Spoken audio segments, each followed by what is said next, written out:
आमीन अल्हम्दुलिल्लाहि रब्बिल आलमीन वस्सलातु वस्सलामु अलैका सय्यिदुल अंबिया वल मुरसलीन। जो आप मेरी इस वीडियो को पहली दफ़ा देख रहे हैं या जो अक्सर मेरी वीडियोज़ देखते रहते हैं, तमाम की खिदमत में मेरा सलाम अर्ज़ है। आप जवाब में वालेकुम अस्सलाम व रहमतुल्लाहि व बरकातुहू कह दीजिए।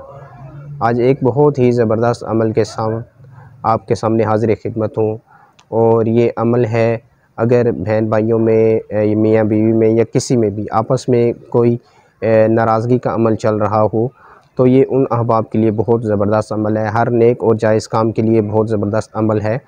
अगर आप चाहते हैं कि अगला बंदा आपसे सुलह कर ले, आपसे लड़ाई झगड़ा ख़त्म कर दे, तो सुलह की खातिर और अच्छी नीयतों से आप ये अमल कर सकते हैं। ये बहुत ही पावरफुल अमल है या मानिउ या मोती, या मानिउ या मोती।